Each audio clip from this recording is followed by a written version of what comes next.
ரிதி, தற்போது சட்டப்பேரவை என்பது பலரையும், அதுவும் சட்டப்பேரவை நேரலை என்பது பலரையும் கவர்ந்து எடுத்திருக்கிறது. பலரும் பார்க்க ஆரம்பித்திருக்க, அதுவும் சபையில் நடைபெறுகின்ற ஒவ்வொரு சம்பவமும் பார்ப்பதற்கு, அதே போன்று சட்டப்பேரவை என்பது சட்ட சபையாக இல்லாமல் சத்தான சம்பவங்கள் நடைபெறுகின்ற சபையாக மாறிக்கொண்டிருக்க என்பதை நம்மால் பார்க்க முடியும். இதற்கு ஒட்டுமொத்த காரணமாக அனைவருடைய பார்வையும் கவர்ந்து எடுத்திருப்பவர், ஆட்ட நாயகனாக ஒவ்வொரு முறையும் வருபவர் யார் என்றால் சபாநாயகர் ஜேசிடி பிரபாகர் என்றுதான் கூற வேண்டும். மிக சிறப்பாக சபையை நடுநிலையுடன் கோலோச்சுகிறார். சபையினுடைய ஆட்சிமை தலைவராக மிக சிறப்பாக சபையை நடத்துகிறார் என்று ஜேசிடி பிரபாகரை தொடர்ந்து சமூக வலைதளங்களிலே தற்போது சொல்லி வருகிறார்கள். அந்த அளவுக்கு நடுநிலையுடன் அந்த சபையை நடத்துகிறார் என்றால், பல புதிய உறுப்பினர்களை கொண்டுள்ள இந்த சட்டப்பேரவையிலே அவர் வழி நடத்துகின்ற விதம் என்பது நாம் பார்க்கின்ற பொழுது, தான் சார்ந்த கட்சி, அதாவது ஆளும் கட்சியாக இருந்தாலும் எந்த சிக்கலும் மாட்டிக்கொள்ளாமல் காப்பாற்றுவது, ஆளுங்கட்சியாக இருந்தாலும் சரி எதிர்கட்சியாக இருந்தாலும் சரி, தவறு என்றால் கண்டிப்பது, உரிய நேரத்திலே அனைவருக்கும் வாய்ப்பு வழங்குவது, அவையின் மாண்பை காப்பது, தேவையற்ற பிரச்சனைகளை தவிர்த்து ஆக்கப்பூர்வமான விவாதங்களுக்கு வழிவகுப்பது என ஒரு சபாநாயகருக்கு தேவையான பண்புகளுடன் தனது செயல்பாட்டின் மூலம் தொடர்ந்து வெளிப்படுத்தி ஆட்ட நாயகனாக ஜொலித்துக் கொண்டிருக்கின்றான் கூற வேண்டும். பொதுவாக ஒரு அமைச்சராக இருந்தால்தான் பதவி பவர் அதிகம் என்பார்கள். ஆனால் சபாநாயகர் இருந்து சட்டமன்றத்தில் மட்டும்தான் ஒரு பவர் இருந்தாலும், சட்டசபையிலே முழு சிறப்பாக கையாளுவதன் மூலமாக, அலுவலர்களை கையாளுவதன் மூலமாக தற்போது ஆட்ட நாயகராக அவர் ஜொலித்துக் கொண்டிருக்கிறான் கூற வேண்டும்.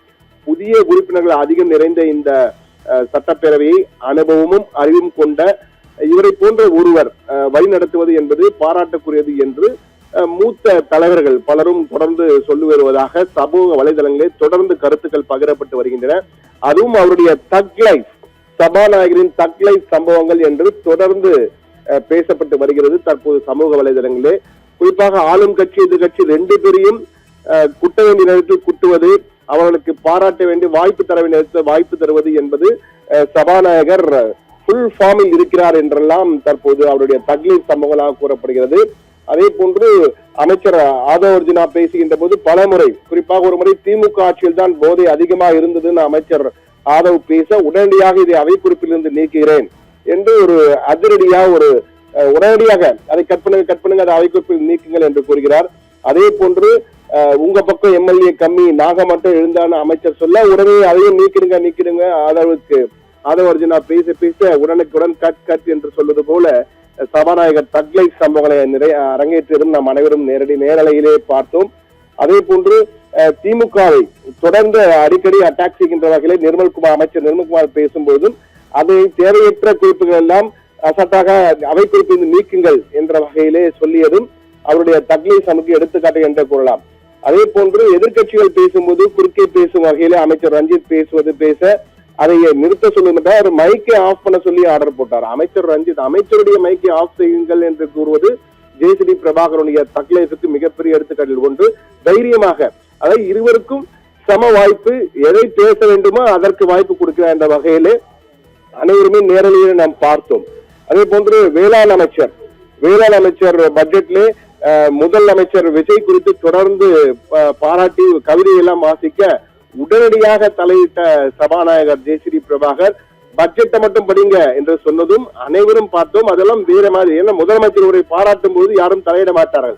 ஆனால் உடனடியாக தலையிட்டு பட்ஜெட்டை மட்டும் படிங்க, மற்றதெல்லாம் பார்த்துக்கலாம், பட்ஜெட்டை படிங்க, கவிதையெல்லாம் வேண்டாம் என்ற வகையிலே சொல்லாமல் சொன்னது என்பது உண்மையிலேயே அவருடைய தைரியத்தை பாராட்டுகிறது. முதலமைச்சராக இருந்தாலும் கூட தேவையற்ற பாராட்டுகள் எல்லாம் பாராட்டுகிற அவையாக இதை பார்க்க வேண்டும் என்ற வகையில் தலையிட்டு அமைச்சர் வினோத்துக்கு அவர் சொன்ன அந்த அறிவுரையும் மிக கூர்ந்து கவனிக்கப்பட வேண்டியதாக இருந்தது.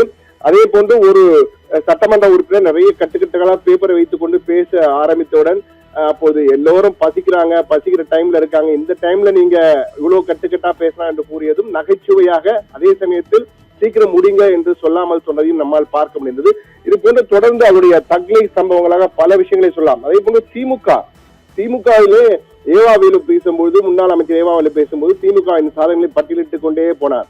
உடனடியாக தலையிட்ட சபாநாயகர் ஜேசிடி பிரபாகர் பேஸ்மெண்ட் வீக்குன்னு கொடுத்த அதாவது பில்டிங் எல்லாம் ஸ்ட்ராங்கா இருக்கு, ஆனா பேஸ்மெண்ட் வீக்கா இருக்குன்ற அந்த கவுண்டர் கமெண்ட் கொடுத்தது வந்து பலரையும் கவர்ந்திருந்தது. பலரும் கைத்தட்டி ரசித்தார்கள், திமுகவினரே அதை ரசித்தார்கள் என்று கூட கூறலாம். அந்த வகையில் தான் இருந்தது.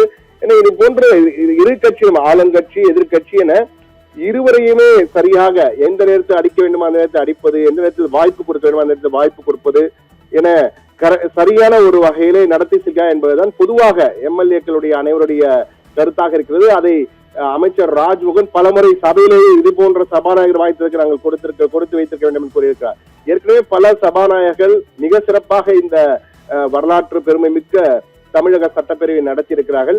ஆனால் தற்போது நேரலையில் சென்று கொண்டிருக்கும் போது இந்த அவையை சரியாக கொண்டு செல்வது மிக மிக முக்கியமானது. முன்பு நடந்து பிடிந்த பிறகு செய்தியிலும் ஊடகத்திலும் வரும்போதுதான் வெளியே தெரிய வரும். ஆனால் தற்போது நேரலையில் அனைவரும் பார்த்துக் கொண்டிருக்கிறார்கள். எனவே மிகவும் கவனமாக சபையை கொண்டு செல்ல வேண்டியது மிக மிக முக்கிய பொறுப்பு சபாநாயகர் இருக்கிறது. அதுவும் திராவிட கட்சி இல்லாமல் 60 ஆண்டுகளுக்கு பிறகு ஒரு புதிய கட்சி ஆட்சியை பிடித்திருக்கிறது. இந்த நேரத்திலே மிக சரியாக அவையை கொண்டு செல்லும் வகையிலே சபாநாயகர் ஜேசிடியின் தக்லைஃப் சம்பவங்கள் என்பது தொடர்ந்து பேசு பொருளாக அவருக்கு மிகப்பெரிய பிளஸாக மாறிக்கொண்டிருக்க என்றால் மிகையல்ல என்றுதான் கூற வேண்டும்.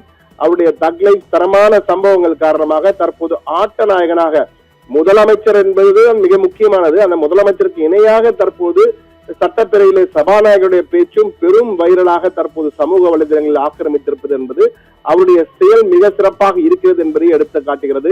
எனவே அவருடைய தக்லைஃப் சம்பவங்கள் தற்போது சோசியல் மீடியாவின் நம்பர் 1 சம்பவங்களாக வைரலாக சென்று கொண்டிருக்கின்றதான் சொல்ல வேண்டும். ரித்தி.